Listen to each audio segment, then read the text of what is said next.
took it so far to keep you close. I was afraid to leave you on your own.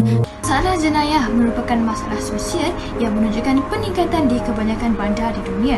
Salah satunya adalah Malaysia. Peningkatan ini amat membimbangkan dan mendapat perhatian dari semua pihak dari pelbagai masyarakat negara ini. Dalam artikel ini ada mengatakan bahawa peningkatan pelakuan jenayah bukan petunjuk kepada ketidakberkesanan langkah-langkah yang dijalankan. Namun, terdapat kepelbagaian faktor dalam mempengaruhinya yang berkaitan dengan faktor ruangan dan bukan ruangan serta kecanggihan sains dan teknologi ini menyebabkan permasalahan semakin rumit dan sukar untuk dibendung. Menyedari peningkatan permasalahan ini, pihak kerajaan telah bertindak proaktif bagi melaksanakan beberapa dasar untuk membendung sejak peringkat awal lagi.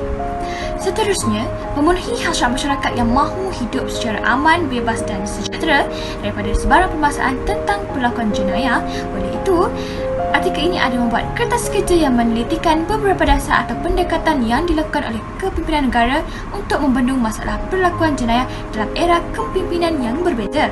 Antaranya ialah Kepimpinan Tun Dr. Mahathir Mohamad, selain itu Tun Abdullah Haji Ahmad Badawi, seterusnya Datuk Seri Najib Tun Haji Abdul Razak.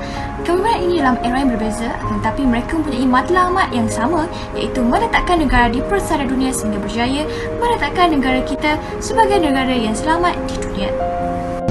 Dalam senario perlakuan jenayah di Malaysia ini menjelaskan bahawa terdapat faktor yang boleh mempengaruhi kadar peningkatan jenayah di sesebuah negara.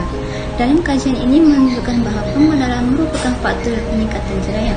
Dalam hal ini boleh ditekankan bahawa terdapat kemajuan dari segi teknologi yang telah mempengaruhi masyarakat mudah terjebak dengan isu jenayah ini.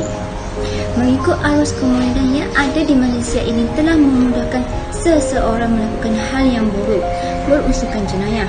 Contohnya dengan kemajuan bidang IT di negara kita telah mewujudkan ramai skema.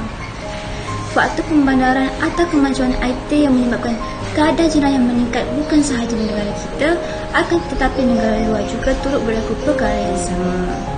Dalam perbincangan ini juga turut difokuskan kepada satu laporan yang dilakukan oleh United Nations pada tahun 2005 hingga 2007, iaitu menunjukkan bahawa ada 163 buah negara telah melakukan pencegahan jenayah dan isu berkaitan dadah, iaitu melibatkan 1,000 orang penduduk yang meliputi 4 negara.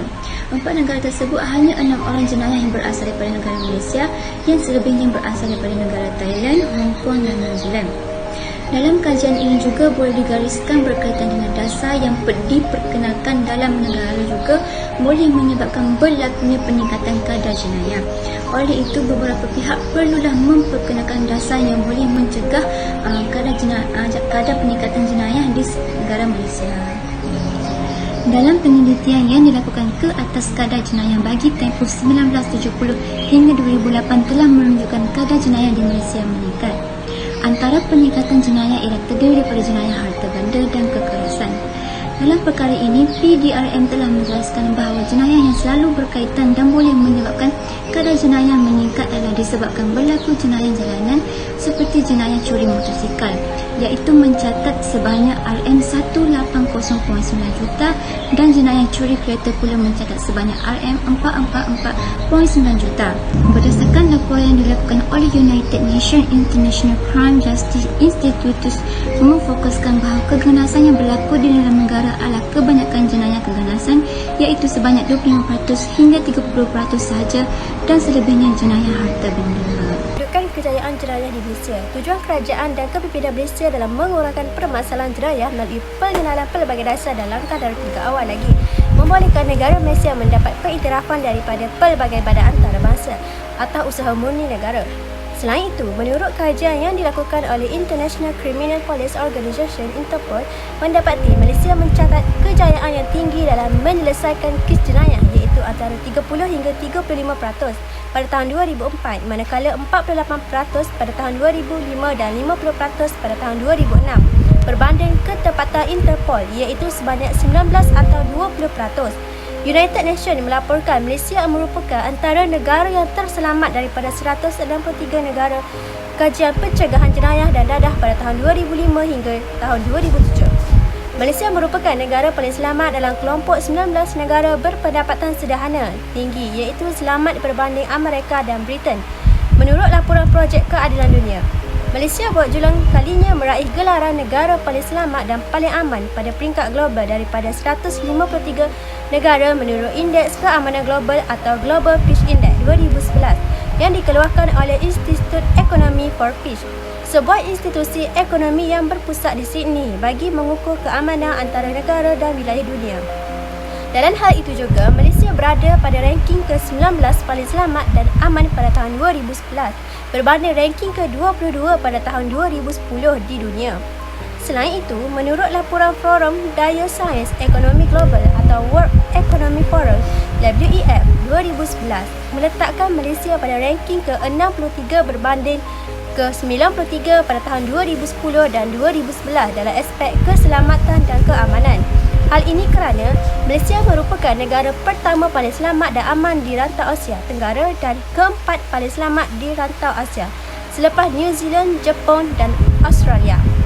Daripada itu juga, kajian terhadap tahap kepuasan rakyat Malaysia terhadap PDRM, sebanyak 70.5% masyarakat Malaysia berpuas hati dengan pencapaian PDRM pada Disember 2011 berbanding 55.6% pada Januari 2011. Namun demikian, kedudukan negara jatuh ke tangga 96 pada tahun 2012. Kajian pengurangan kebimbangan jenayah menunjukkan pengurangan sebanyak 12%, iaitu daripada 33% pada tahun 2010 kepada 21% pada tahun 2011. Dengan itu, mengikut penelitian yang dilakukan, kedudukan Malaysia di peringkat global ke atas aspek perlakuan jenayah menunjukkan Malaysia mencapai kejayaan yang amat membanggakan. Hal ini kerana atas komitmen dan inisiatif berterusan kepimpinan negara dalam mengurangkan jenayah di Malaysia.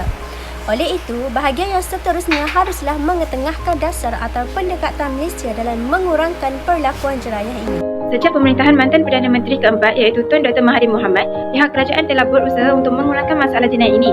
Pendekatan pertama yang digunakan ialah pada tahun 1993 iaitu menubuhkan Yayasan Pencegahan Jenayah Malaysia. Hal ini membolehkan Malaysia terlibat secara langsung dalam forum berkaitan isu ini yang dilaksanakan oleh Penubuhan Bangsa-Bangsa Bersatu melalui ASEAN Crime Prevention di Shikosuka, Jepun. Bukan itu sahaja, usaha pihak kerajaan ini terus berterusan sehingga dapat menjadikan pengurangan jenayah sebagai teras serta agenda dalam pembangunan negara iaitu dalam rancangan Malaysia kelima yang merupakan pelan struktur pembangunan negara yang dibentuk bagi setiap tempoh 5 tahun. Namun begitu, aspek jenayah ini mula diketengahkan buat pertama kalinya dalam rancangan Malaysia ke-7, seterusnya diteruskan sehingga ke rancangan Malaysia ke-10. Berbilion ringgit telah digunakan oleh pihak kerajaan untuk meningkatkan kemampanan kualiti hidup dengan melaksanakan segala aspek pengurangan dan pencegahan jenayah. Dasar dan pendekatan ini terus dilakukan sehingga ke kepimpinan Perdana Menteri ke-6 iaitu Datuk Seri Najib Tun Haji Abdul Razak. Walaupun pelbagai pendekatan telah dilaksanakan, keberhasilan pengurangan jenayah masih kurang berkesan sehingga ke aspek jenayah antara bidang keutamaan dalam pembentukan bidang keberhasilan utama negara atau National Key Result Area di bawah pelaksanaan program transformasi kerajaan atau Government Transformation Program. Pada tahun 2009, kadar jenayah ini di seluruh negara menunjukkan penurunan yang mendadak disebabkan pelaksanaan NKRA ini semasa tempoh pelaksanaannya. Isu pencerobohan di Lahad Datu Sabah pada tahun 2013 telah menggugat kestabilan politik negara dan menjejaskan keharmonian hubungan diplomatik antara negara Filipina dan Malaysia serta menggemparkan seluruh rakyat Malaysia. Ia juga menjadi iktibar kepada negara ini dalam usaha memperkukuhkan keselamatan sempadan negara. Datuk Seri Najib Tun Haji Abdul Razak telah mengumumkan kawasan keselamatan khas SSA yang telah dinamakan sebagai Kawasan Keselamatan Khas Pantai Timur Sabah (ESKOM) setelah berlakunya pencerobohan keselamatan di Lahad Datu Sabah. Selain daripada penubuhan ESKOM, Zon Selamat Sabah Timur (ESZON) juga telah diwujudkan. Peraturan-peraturan yang diwujudkan di bawah Ordinan Pemeliharaan Keselamatan Awam 1992 tidak memberikan sebarang kuasa tambahan kepada pihak polis. Oleh itu, dapat disimpulkan bahawa terdapat beberapa dasar perlakuan jenayah yang telah dibuat dalam agenda pembangunan Malaysia. Kesimpulan bagi jenayah agenda pembangunan di Malaysia ialah tindakan kerajaan dalam mengatasi masalah jenayah ini dapat dilihat dengan pembentukan dasar bagi mengekang masalah jenayah agar tidak berluasan dalam kalangan masyarakat. Dasar-dasar yang diperkenalkan juga memberi kesan yang positif kerana mengambil berat keselamatan negara daripada diancam. Kepimpinan negara menekankan isu ini kerana menjadi agenda negara dalam usaha membasmi permasalahan jenayah. Tokoh kepimpinan negara turut komited untuk mengurangkan kadar jenayah dan bermatlamat ke arah negara maju serta bebas dari ancaman negara dari segi politik, ekonomi maupun sosial. Usaha dan komitmen yang ditunjukkan oleh kerajaan dalam pengurangan kadar jenayah telah mendapat pengiktirafan daripada pelbagai pihak dan agensi. Ia menjadi titik tolak kepada kejayaan sesuatu dasar yang telah dibuat. Pengurangan kadar jenayah ini juga akan merancangkan pertumbuhan dan pembangunan ekonomi negara dalam usaha ke arah negara maju. Sekian, terima kasih daripada kami, kumpulan 4.